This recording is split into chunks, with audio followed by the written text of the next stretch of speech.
dapat inuton, asin mga impormasyon na pwedeng pakinabangan kan mga namamanwaan.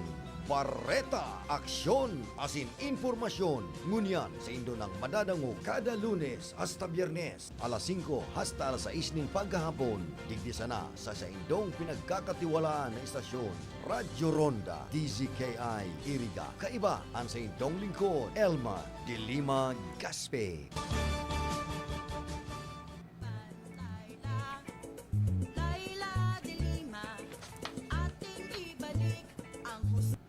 At pag-asa laban, Laila de Lima. Ating ipanalo ang laban ng Pilipino. Ang tunay na pagbabago, walang patayan at manggagancho. Maayos na sitwasyon, maunlad na nasyon. Inuuna ang bansa, hindi China o ganansya. Nakapwesto sa gobyerno, dapat hindi dorobo.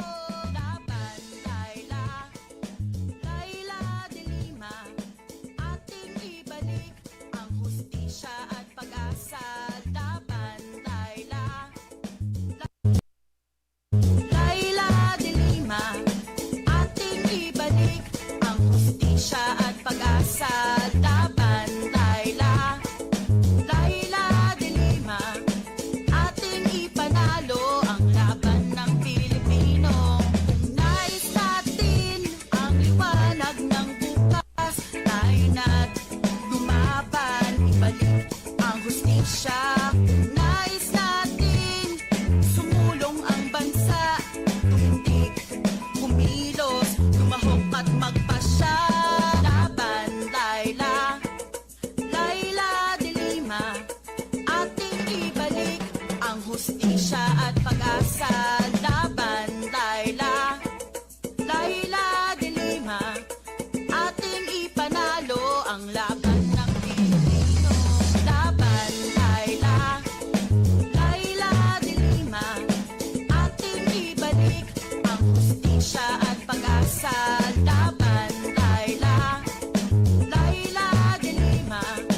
Ating ipanalo ang laban ng Pilipino. Laban, Laila de Lima. Ating ibalik ang hustisya at pag-asa. Laban, Laila de Lima. Ating ipanalo ang laban ng Pilipino. Laban, Laila de Lima. Ating ibalik ang hustisya at pag-asa. Laban, Laila de Lima. Ating ipanalo ang laban ng Pilipino. Ang tunay na pagbabago, walang patayan at manggagan. Okay, Diyos marhay na hapon po sa endo kabos mga tugang. Natakapag inahinan nyo kan programang Bareta Aksyon Impormasyon. At ayan, Bareta Action Information. Digdi po sa RPNDCKI, the Pioneer Radio Station here in Rinconada. As usual po, ang sa tuwi po makakaibanan, yaon po dyan sa technical side, si Sir Felix.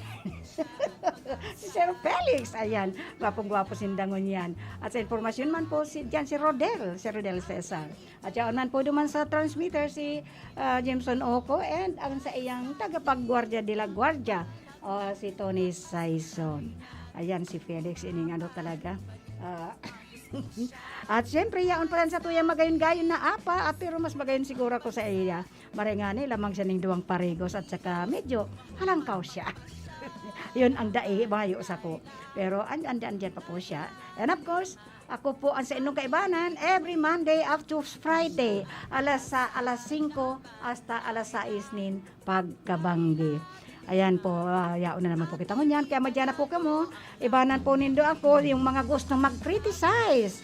I accept po, priority ko po yan sinda, yung may mga kahaputan sa ko, lalo sa ko yung mga pinagdidiscuss digdi. You have the right na mag-ano po sa kuya. Mag-text po kayo sa new text line, RPN text line, 0948-241-7675. Ayan po, 0948-241-7675. Ayan, kung siya anong gusto ninyo ipaabot sa ko, tangani igwa po akong katabang, pagtabangan ta po kung anong gusto niya tong maipaabot sa mga nagdadangog sa sakuya ngunyan, lalo na ining pinag-aano ni ipinag-aano man ni Konsyal, City Councilor Konsyal Ros Orolfo na hinahagad niya ang pagpalangkaw nin plete sa mga trimobile sa Iriga. Nalulungkot po ako kaini. Maringani sa taigwang kotse. Paano naman ini mga nagtatranspo? Anong masasabi kayan? Daiman po pag ano yung naarog kayan, dapat may consultation po. Magkonsulta muna tayo kung what is the feelings of yung mga nagko-commute. Ini mga commuters po, pagulayan ng maayos yun dahil kawawa naman po ini sa tuyang mga commuters. Kung ako nga nindadidipisilan, igwa na akong kabayo pero medyo masakiton po. Tangon yan pa nga ni ang pero mo na ba na ang minimum ay 15 pesos. O, how much more kung patataasan pa yan? Nakatalaan na hagadon sa sangguni ang panglunsod ni Konsyal Ros Orolfo kan Iriga ang pagpapalangkaw nin plete sa pampasahirong trimobile sa syudad. Ini kasunod kan pakiulay sa iya kan mga lideres. Kaini na katakod kan pagpadagos na paglangkaw nin presyo kan produktong petrolyo. Ay hindi naman po kasalanan niya ng commuters po. At dapat umaksyon kaini, aksyonan po nito ng national government. It is the problem of the national government, but although it is the problem of the mga daily commuters po. So just imagine, yung 15 pesos nga from San Nicolas lang yun. Hirap na hirap tayo. What more from San Agustin? What more from those who are from the mountain unit? Ay makain ako po, sobra-sobra naman ini.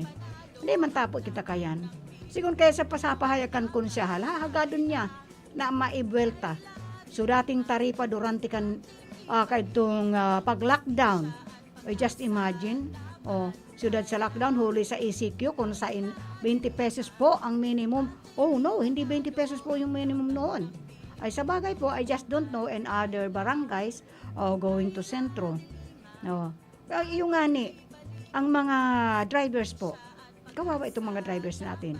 Pero, igwa naman sigurong kung anong pagkakataon po na hagado ninda. Bako naman ining pataason pa ang pamasahe, ining plete. Maringani mayo pagitang face-to-face sa mga eskwelahan. So, yakirak man, kahagadan ini kan mga drivers, mga tricycle drivers, ng pamilya na ano kaini, maghapon pagkakayod, huli sa limitadong lunad, asin lampas ng 20 pesos na ilinangkaw kan petrolyo. Ano man baga? Bako naman bagang saro ang lunad. Tulo na baga pwede sa likod kan driver, duwa sa laog. O tulo na baga ay kung sa 15 pesos na minimum. Si tulo baga, 45 pesos na. Ay kung pagbalik po, igwa kang duwa, 30 pesos. Di igwa ka ng 70 pesos. Ano ang halimbawa na po sa Barangay San Agustin going to sentro, ilabang litro ng gasolina? Siguro naman ang 1 litro ng gasolina ay nararound trip run or sobra pa man.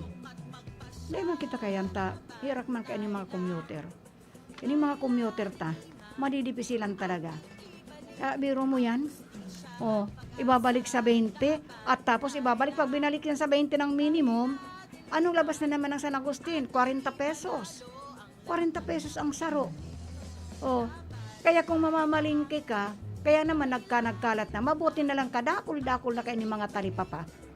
Kaya bawat barangay po, kadakol ka ng talipapa. Ano? Araw nga isa mo, ayan sa sitio kanto, parang palingke na po ang labas eh. Although ipinagbawal na nga yung mga obstructions and delikado po. Pag nagdadaan ako dyan bandang hapon, right now, at this time, at lalo pagpuli ko sa atyan. Ang dami po, delikado na po yan. Delikado na sa prone na po siya at sa aksidente. So, mag-isip po kita. Tayo pong nasa, kitang mga nasa sanggunian po, city councilors, mag-isip kita ng ibang paraan po. Wag naman yung pamasahe. Although naintindihan ko po, sobrang mahal na kang gasolina ta. Just imagine magkano na. Puro makita na didipisilan. Pero when it comes na ang pagbabalingan na naman ninyo ay ang pagtaas. Ang pagtaas ng pamasahe. Dapat idulo, ano na ninyo yon. ilapit na po ninyo yan sa national government na sinda po makontrol man ninda ang pagtaas kan gasolina. Parang nga kan pinagsabi ko, during the time na yung past administration, I don't even remember kung nagtaas sinda ng gasolina. Pero ngunyan, almost every week. Kaya po ako, tinatandaan ko na ng gusto yan. Pag Saturday or Sunday, I see to it na ang kabayo ko po ay naka-full tank. Kasi basta na lang i-announce, no, tomorrow at 6 o'clock, the petrolyo it will be going up for how many centavos or for every liters po. Ini na lang natin. Ini na lang paglutuan natin. Oh, itong lutuan natin, itong gasol, or itong, whatever it is. Sabi ko nga, balik gatong na lang tayo lahat. Kaya lang ang problema, wala naman tayong panggatong na, wala na makuhanan ng gatong. Paano na ba yan? Di tayo makaluto. Oh, at the most affected again in this pagtaas nitong petrolyo. Oh, ito na namang sa mga kaganda-ganda at binuksan na nila, nagbukas na itong mga small entrepreneur. Oh, ini may mga kari-karinderiya. Alam nga naman po itong mga karinderiya magluto sa gatong. Oh, hindi naman pwedeng sa gatong na lang lahat. Oh, just imagine, ang sabi ni Eddie Garcia, multi-cab 20 pesos lang. Baka kung pataasan bayad sa tricycle, lalo wala sumakay. Oh, ang labas ngayon, kaya there are so many. Ang dami-dami na po na nagpupursige na makakuha ng sariling motorsiklo. Kasi po, biro mo ba yan? Pupunta ka sa doktor, dalawa kayong magkasama. If the minimum fare is already 40 pesos, pagkagaling dyan sa medyo malayo-layong barangay, ay sa San Agustin nga 40 pesos na yan before. Ay how much more yung mga galing sa mountain unit? Magkano na ang one way sa kanila? Oh, kaya naman tama rang yun na there are so many, most of the barangays ay mayroon ng mga talipapa. Oh, kung pupunta ka pa sa palengke, katulad noon, bibili ka ng 2 kilong bigas. Oh, anong gagawin mo? Oh, ang 1 kilong bigas, ipagpalagay mo na 35 pesos. 70 pesos na yung 2 kilos. Oh, ay kung yung pamasahe mo bumalik sa 40 pesos, mas mahal pa yung pamasahe kaysa doon sa bigas. O, kaya magtiyaga na lang kita, mga kabarangay. Mga constituents, dahil pag ito natuloy na panukalang ito ni City Councilor Orolfo, tataasan ang pamasahe. Dahil sa nahihirapan din itong, I understand the feelings of those who are drivers. Mga tricycle drivers and the multi-cab drivers. So, mag-isip ng ordinance, paano mabigyan ng subsidy ang mga drivers from LGU, o kaya bigyan ng subsidy ang regular commuter from LGU. O, Sir Eddie, mas lalo mahirapan. If ang bibigyan ng subsidy ay itong mga daily commuters natin, ang LGU, pareho maisipan, madidipisilan yan. So, pinakamagaling siguro, may mga congressman tayo, may mga congresswoman tayo. Sana sila ang magpasok ng panukalang batas regarding this fare increase na ini. Pari-pareho kita nadidipisilan. Paano na lang kung pupunta ka sa sentro, ang ititinda mo ilang taling kangkong, ilang taling talong, ilang taling any kind of vegetables. O, papamahalan. Sa pamasahe pa lang, lugi na sila. Paano pa kung binili nila yon? Binili nga nila sa puno para nga medyo tumubo naman ng maayos pang 2 kilong bigas man lang, good for their daily consumption. O, anong gagawin nila? So, ang maghapon na pagkayod sa limitadong kung 20 pesos ilinangkaw, ay paano na yan? Paano gagawin natin? Ang mata kahit what I know kasi may isang senador tayong may hawak nito dahil yun ang alam ko before, na itong transport mayroong may hawak. Ang sa gasoline naman, aywan ko ba? Ang hirap natin. The most na naghihirap po tayo ay tayo na mga mahihirap. So, what shall we do? Pag-isipan naman ng gusto ninyo yon. Humanap naman kayo if what kind of subsidy you can give to these commuters. Pag-isipan naman po ng maayos kasi kung basta lang naman itataas yan, okay, fair for the drivers. And of course, pag tinaasan na ang pamasahe, the operators will follow. Hindi kaya?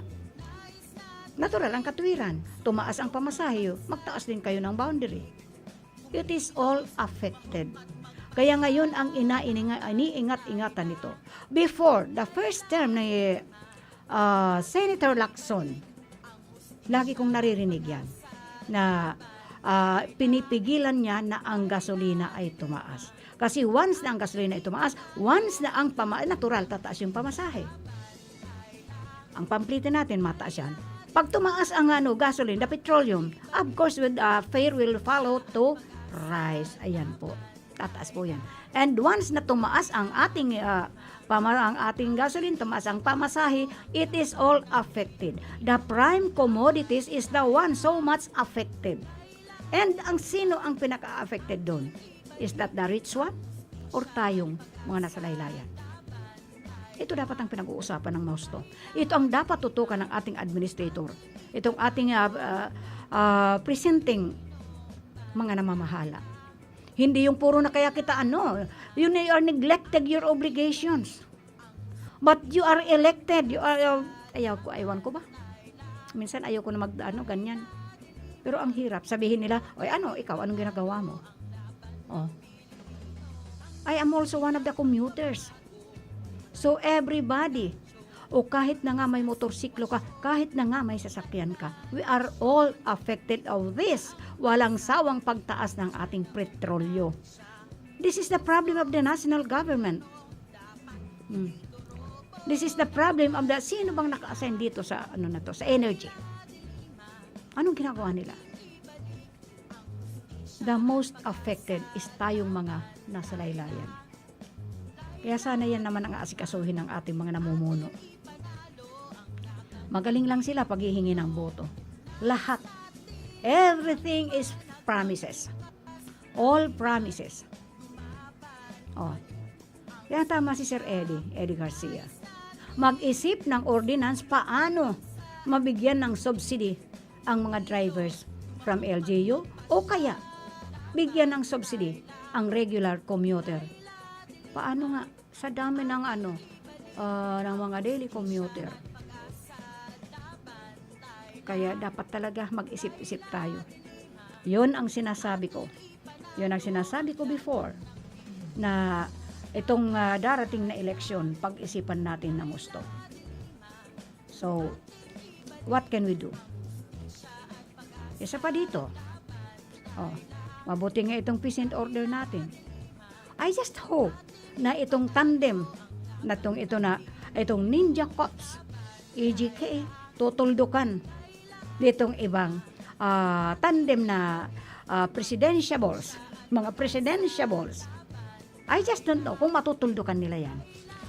Tadumaan na nga dati before, yan na nga ang dahilan kung bakit si Senadora ay nakakulong-kulong because of this EJK. How much more? Paano nila tutuldukan ito? So, sinasabi nila, tapos ang maliligayang araw ng mga tiwaling miyembro ng kapulisan.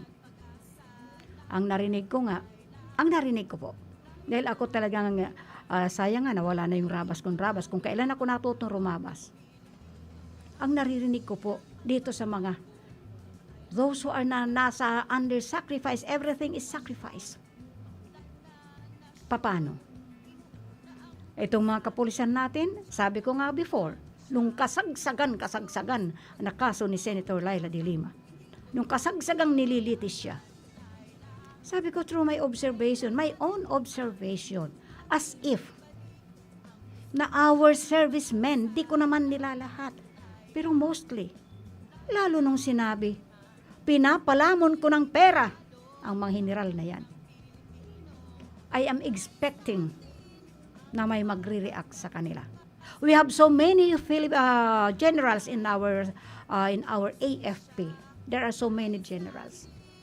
And it is generalized na pinapalamon ko yan ng pera. Yun ang sabi. Sabi ko, I am expecting and I'm waiting until now. No reactions at all to those who are those generals. Ngayon, Itong ating isang tandem ng presidentiables. Ito ang lakas ng ano nila. Tapos ang maliligayang araw ng mga tiwaling miyembro ng kapulisan. Particularmente ang mga tinatawag na Ninja Cops. Oh, Ninja Cops. Sa sandaling maupo sa Malacanang, ang tandem nitong mga ito. Itong isang tandem na ini. Sa 2022, ito ang tiniyak nila. Ang standard bearer sa panayam, matatapos na. I just don't know. I hope so. Ipag-aaliloya ko kayo ng gusto. If in case matuldukan ining EJK. But hanapin ninyo, those who have. Yung may mga kaso. Dahil yun ang sinasabi, ang EJK because of the illegals. Nasa ngayon nga, hindi ko malaman. Ang tanong ko nga, bakit marami pa rin? The promise is promises. 3 to 6 months. Wala nang, ano ba yung pinangako? But till then, nito nalada na nga. Ang hinihintay ko rin dito sa EJK nito, ang tinitingnan ko rin, ang hinihintay ko rin, true peace and order of our country. Hinintay ko yun. Nasaan ang peace and order? Selected? At sabi ko nga, during na sinabi, pinapalamon ko ng pera yan. I'm waiting for any reactions from any one of them. Pero wala. Nakakatakot lang po. Nakakatakot, nakakalungkot. That is what I can say. The two words only. Nakakatakot, nakakalungkot. So, better for this president sa bols na ini, na para bang ipinapaghako na this is the end. Tapos ng araw na maliligayang araw.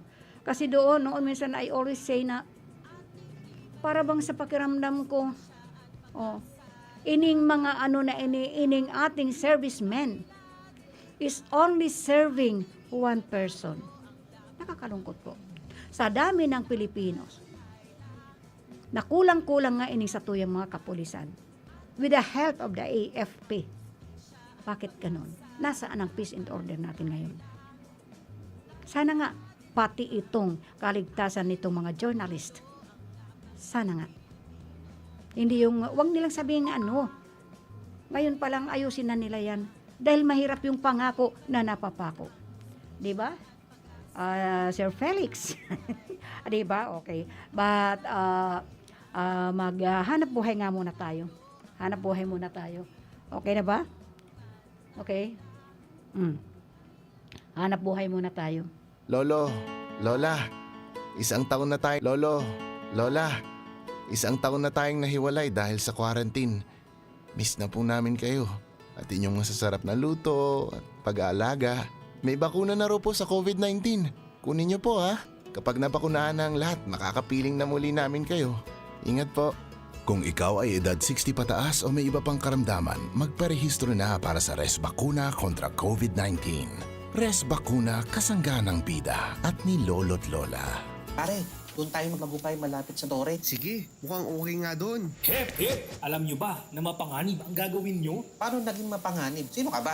Ako si Linoy. Kapag nadikit ka sa tore o sa linya, ang mga gamit nyong panghukay, pwede kayong makuryente at mamatay. Makakasira din ito sa pundasyon ng tore na posibleng maging sanhi ng malawakang brownout. Kapag nakakita ng ganitong gawain, i-report agad sa 0917-847-6427 o 0918-847-6427. Isang paalala mula sa NGCP. Ako po si Jennifer A. de la Peña, BSED English sa Liceo D. Masbate, taga Barangay Malinta, Masbate City. Salamat po Congressman Elsalde Esco kag Congressman Alfredo A. Garbin Jr. sa bulig paagi sa educational assistance sa pariho ko na igwasing pangarap ag ambisyon sa buhay na makaeskwela. Maging isad na teacher para makabulig sa komunidad kag sa akon pamilya. Salamat, ako Bicol Party List. Ako Bicol Party List. Katabang na, kasurug pa. Nanlalabo na ba ang inyong mga paningin? O kailangan mo ng proteksyon laban sa radiation? Ano pa ang hinihintay nyo? Pumunta na sa The Vintage Optical. Ang optical para sa lahat. Visit us at the ground floor, Gaisano Capital, Barangay San Roque, Iriga City. We offer free computerized eye examination.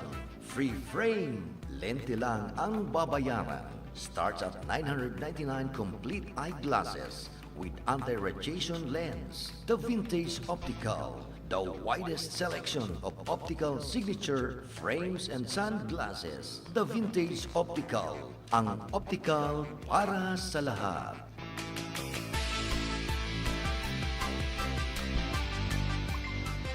Saro sa mga partikular na helang kan mga senior citizen mo niyan ay ang katarata. Pag iguwa ang katarata, ang paghiling mo ay malalabo. May puting layer na nakatakop sa imong mata. Kaya lang, mahalon talaga magpa-opera kan katarata. Ang iBerry ay epektibong bulong sa katarata at iba pang namamatian sa panlalabo. Ang iBerry ay may bilberry. Kasin ini, gibo, hali sa Estados Unidos. Epektibo man ang iBerry sa glaucoma, pterygium, astigmatism, pamumula, pagluluha, gatol, asin, makulog na mata dahil sa sobrang gamit ng cellphone. Asin computer, ang iBerry ay mababakal sa Mercury, St. Joseph, Watson's, asin mga suking butika. Let's be the solution plus sa COVID-19. B. Bawal walang mask at face shield. I. Isanitize ang kamay at iwasan ang kulob na lugar. D. Dumistansya ng 1 metro at limitahan ang pisikal na interaksyon sa iba. A. Alamin ang tamang impormasyon. Plus, suportahan ang FDA-approved na bakuna. BIDA Plus. Bida Solusyon Plus sa COVID-19.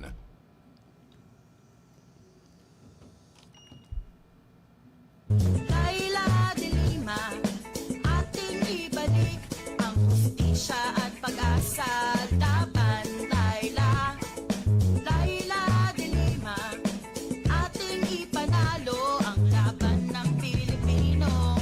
Nais natin ang liwanag ng bukas, tayo na't lumaban, ibalik ang hustisya. Okay. Ang programang ito ay hatid pa sa Endo, Canlasa Restaurant and Water Refilling. Owned managed by Mrs. Letty Polton, and of course, Kansaranghi Motor Parts and Services, owned and managed by Marvin and Tess Gunowan. And of course, this is also brought to you by Mama Betty's Farm. Ayan po, ay na-endorse ko po sa inyo. Mama Betty's Farm ay meron na po sila ngayon na litson, manok. Ang sarap po, pinatikman na sa akin sa kanina. Nag-free taste na po ang may-ari, nag-manage na si Madam Marisol Bondal. Kung kailangan po ninyo na panghanda, itong mga litson chicken, litson manok. Ayan, just inform me and I will call Mama Betty's Farm. Ang sarap po ng kanilang litson manok. Ayan, pinatikim po sa akin kanina. Nag-free taste po kami diyan sa Barangay Hall. And of course, this is also brought to you by Cheryl Beauty Salon, owned and managed by Tuding and Cheryl Tuding Castroverde Aquiler. And of course, I would like also to say hello and thank you kay Kagawad Mel Nandaday Robles Morallo, and of course kay Mr. and Mrs. Jose Manrique Orallo, and of course kay Rodolfo Jeff Jipoy Tino. And of course, ito po ay hatid sa Endo ni Senator Laila de Lima.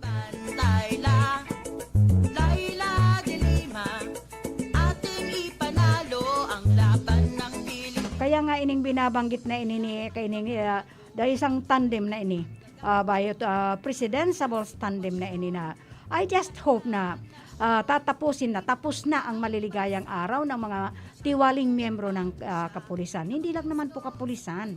Of course, the members of the AFP. Saka hindi naman sila ng kapulisan. Yung mga katiwali lang po.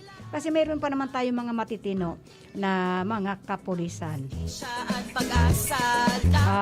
Yun nga pala, sana I just hope ang city na bago si OP ng Iriga City ay natanggap na yung letter ko, and I just hope na you will come on Saturday. Alas 10 po hasta alas 11. Before alas 10 po, sana supposed to be dapat you're already in this station.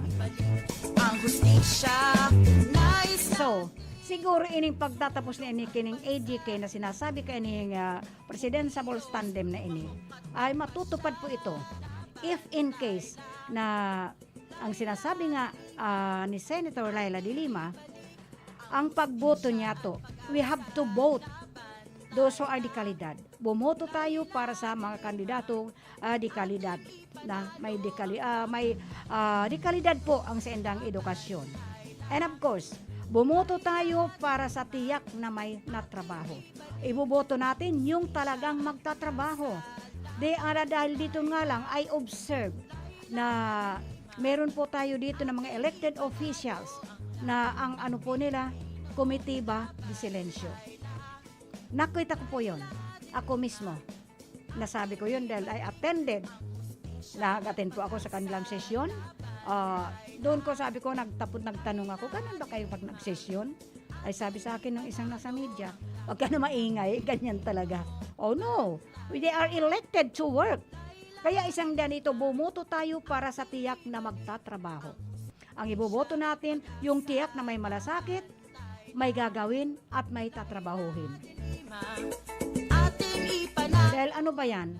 They just candidate dahil sabi nga, may ang pera nasa politika. Wala sa anumang kurso na iyong pinag-aralan o na iyong natapusan. Kaya nga, bumoto tayo para sa may karapatang pantao. Iboto natin yun, yung may karapatan na ipagtatanggol tayo. They have to serve the people of the republic. Hindi yung they will just serve for only one person and they will just serve their own sa kanila lang, for their own pansarili ninda. Isa pa, bumoto tayo para sa hustisya, yung marunong sa hustisya po. Na ang hustisya itatao sa may pantaong hustisya. Dalhin ang hustisya sa tao, sa mga taong nangangailangan.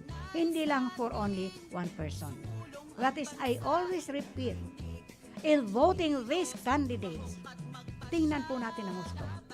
If they have the interest na ipagtanggol o idalhin sa atin ang hustisya. Bumoto para sa ating teritoryo at soberanya, yung kayang ipagtanggol ang ating inang bayan. O, di ba, Roderick Katimbang? Maray na gabi po. Ay mo yung aking watching. O, kung boboto ka, Roderick Katimbang, ang botohan mo yung marunong sa hustisya, that the justice will be brought sa constituente o sa taong mamamayan ng ating buong. Dapat po bumoto para sa ating na marunong sa hustisya. Ang hustisya po ay dadalhin sa satuya. And bumoto para sa ating teritoryo at soberanya, yung kayang-kayang ipagtanggol ang ating inang bayan. Hindi yung ibibenta tayo sa ibang nasyon. At hindi yung ibibenta tayo at one of these days ay isa na tayong probinsya nila. Kaya po, bumoto para sa ating teritoryo at soberanya. And besides, bumoto para sa ekonomiya. Iboto natin yung kung paano itatanggol ang ating kung paano dadalhin sa atin ang ekonomiya, tanganing ang makinabang po yung mga nasa laylayan. Mabuti sila nasa taas. They have everything. But still, nag-i-aim pa rin sila na kumita pa para sa ating makasal dito sa mga kaliitan, dito sa mga naghihirap. Tayo pa ang pinagkakakitaan. Tingnan natin dito yung ginagamit natin mga face shield. Ginagamit natin mga face mask. Mabuti sila, magaganda yung ginagamit nila.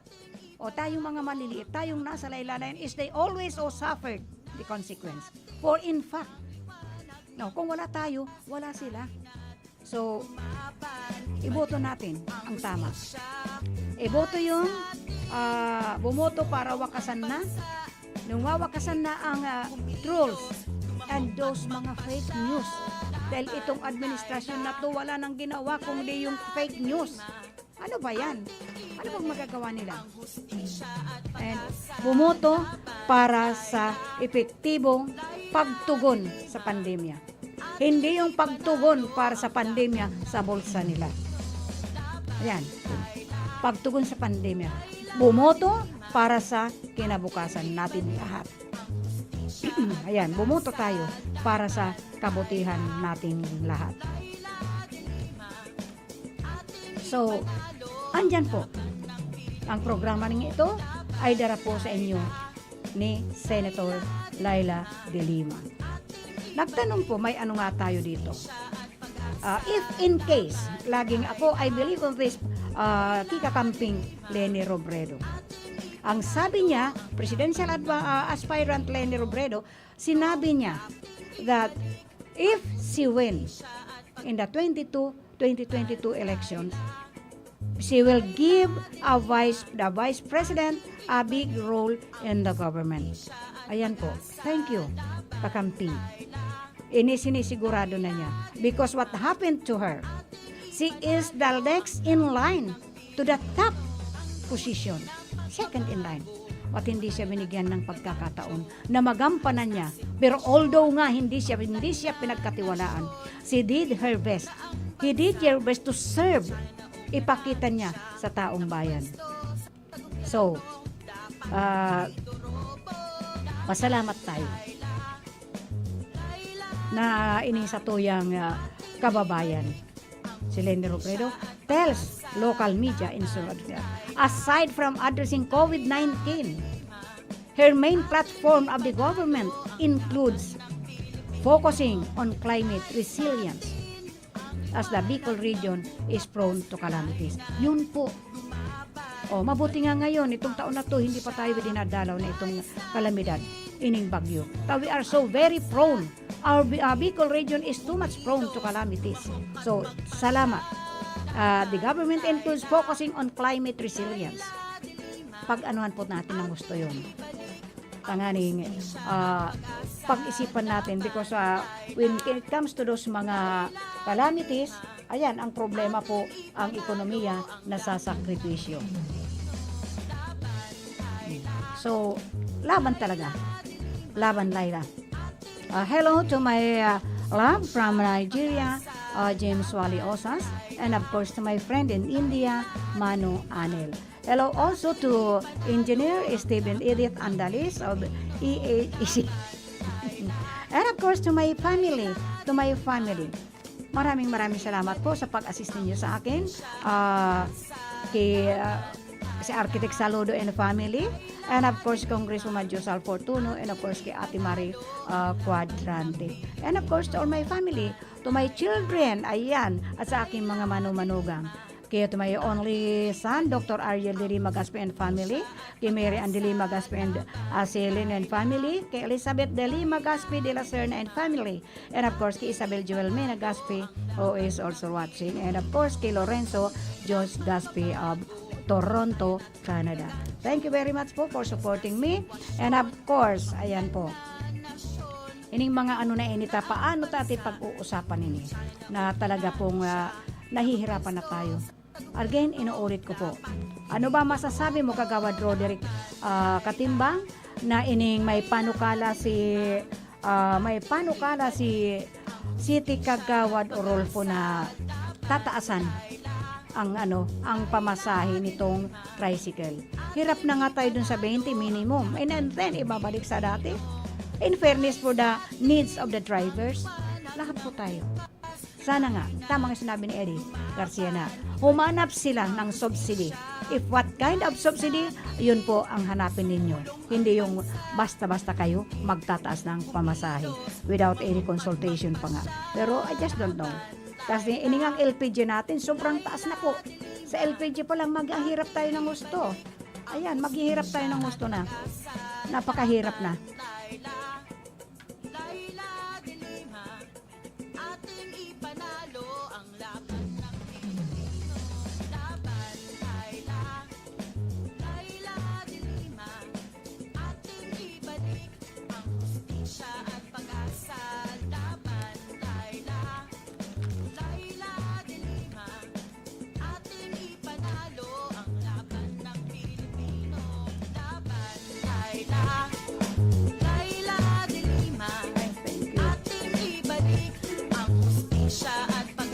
Okay.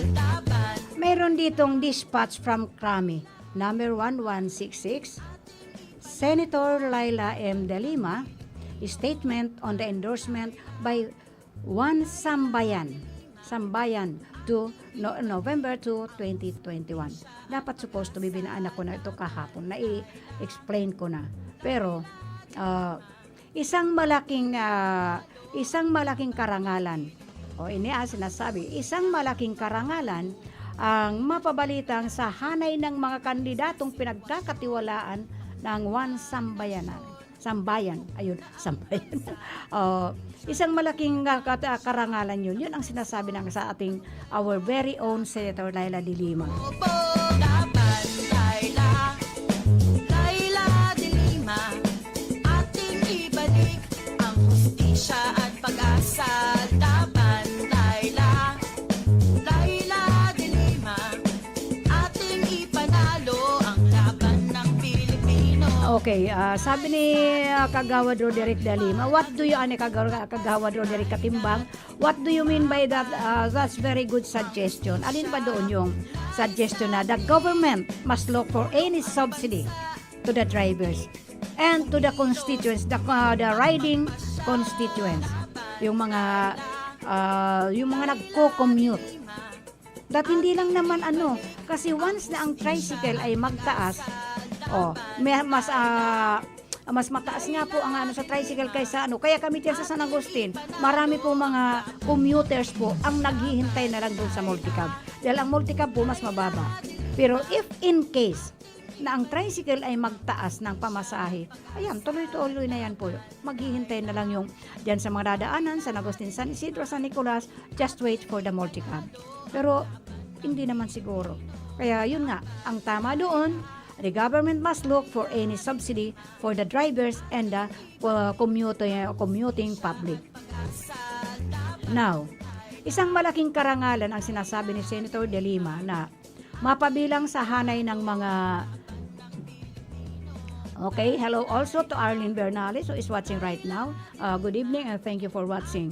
And of course, those who are watching by live streaming, maraming salamat po sa pagtsatsaga ninyong panoorin ng ating mga programa dito sa RPNDCKI, the Pioneer Radio Station. And now, sabi nga, ulitin ko, isang malaking karangalan ang mapabilang sa hanay ng mga kandidatong pinagkatiwalaan ng isang basambayan, itong buong sambayanan. Ngunit higit pa sa karangalang ito ay ang hatid nito sa akin, para sa ang hatid ng sambayan, iwan sambayan, malaking karangalan ang hatid noon para kay Senator Laila de Lima. Na karangalang ito ay ang hatid nito sa ating senadora na si Senator Laila de Lima. Ang binabanggit niya po dito ay itong kakamping. It is a big, malaking karangalan po yan na kinuha siya ng ating kakamping. It is a big inspiration at iba yung tapang sa pagpapatuloy sa ating laban. Ayan po, iba yung tapang po. It is a good inspiration at iba yung tapang po sa pagpapatuloy ng ating laban. Laban po ni Senator, laban po ng buong kakamping.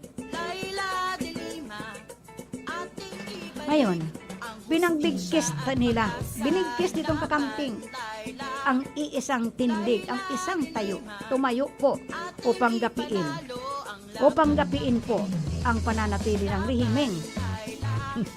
Ayan po, upang gapiin ang itong upang tatayo po ining kakamping na ito upang gapiin ang pananatili ng rehimeng na mamamatay tao at kurakot. Ayan po, upang gapiin nitong kakamping. Yung EJK, ang sabi nito isang tandem na presidensya po, tapos na daw ang maliligayang araw ng ating mga tiwaling kapulisan. So ngayon, ito namang inaano ni Senator, ito nga gapiin ang pananatili ng rehimeng mamamatay mamamatay tao at kurakot. Ito yung sinasabi na no more drugs, no more kurakot. But what is happening right now? The most, bahala na po kayo mag-isip kung ano yung sinasabi kong the most.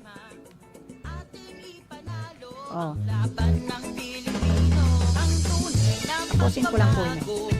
Ang mga kurakot at ang patuloy kayong makasama sa ating layunin na ibalik.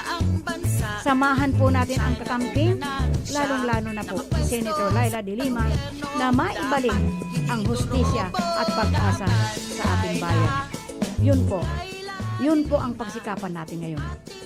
Samahan natin itong kakamping na maituloy na maibalik ang hustisya at pag-asa ng ating bayan. So, thank you very much po for watching the program, and of course those who are watching by live streaming, na pati yung mga nakikinig po sa kanilang transistor radio. Hello also to Monica Perique of Limassol, Cyprus, and of course kay Lenlen, Kim Gethel Mendoza, ini magkakapatid na Mendoza. So, yan po ang hangarin ng ating nag-iisang senadora. Maibalik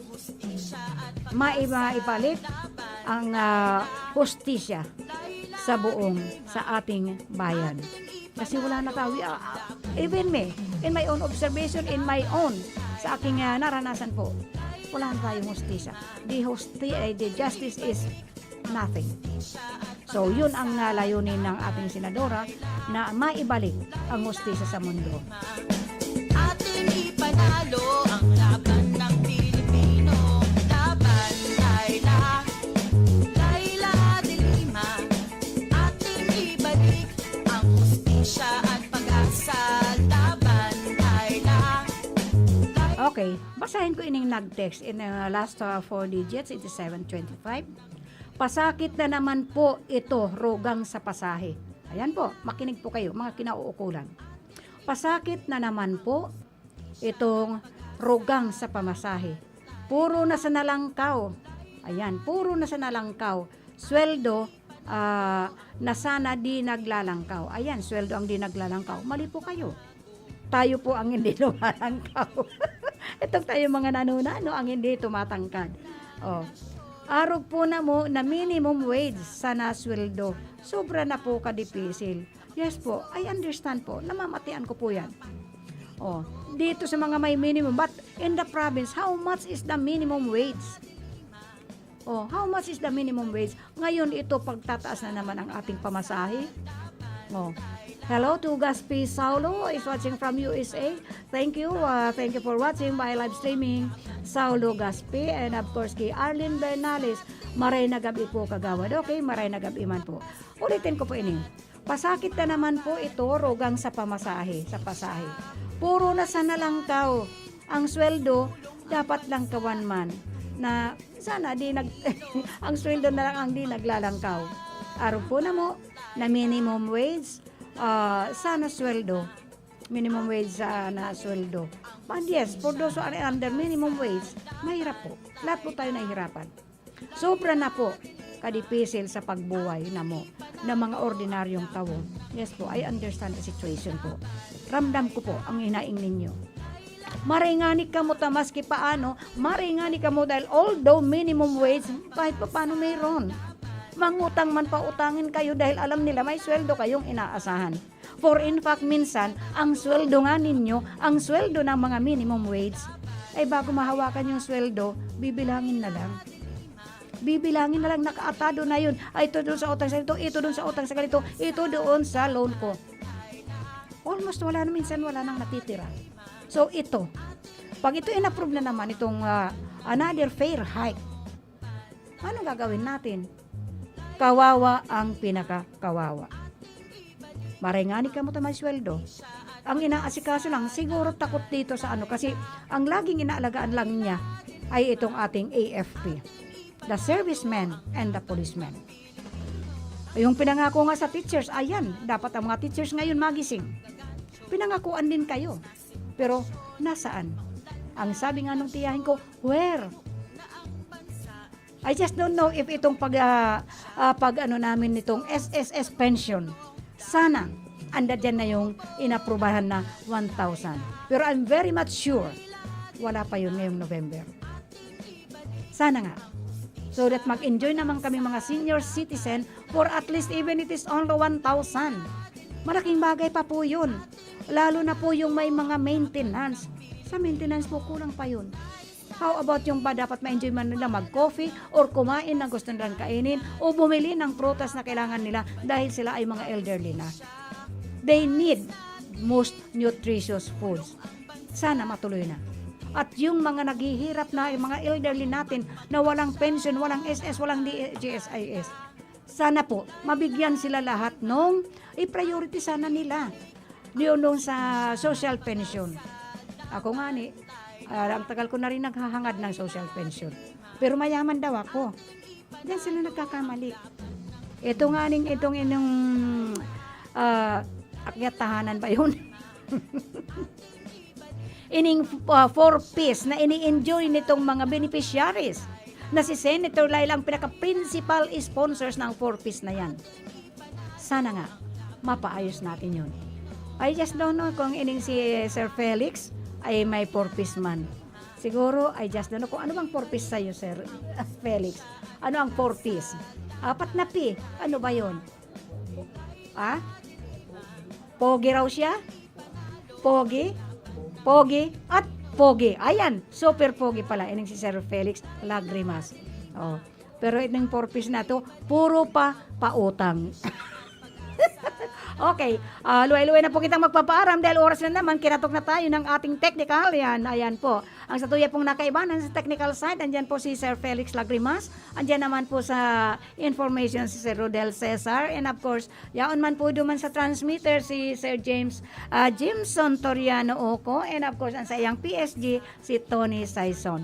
And of course, ako man po ang sa indong nakaibanan at pero may makakaibanan from Monday to Friday po. Every day po, Monday to Friday, alas 5 hasta alas 6 nin pagkabanggi. Again, maraming salamat po to those na naghinanyog, to those nag-live streaming, nakikinig sa inyong mga transistor radio. Maraming salamat. Arlene Bernales, and of course, kay Saulo Gaspi from USA, and of course, kay Roderick Katimbang. And of course, kay Sir Eddie Garcia na subsidy ang hangad niya. Maraming salamat po and good evening.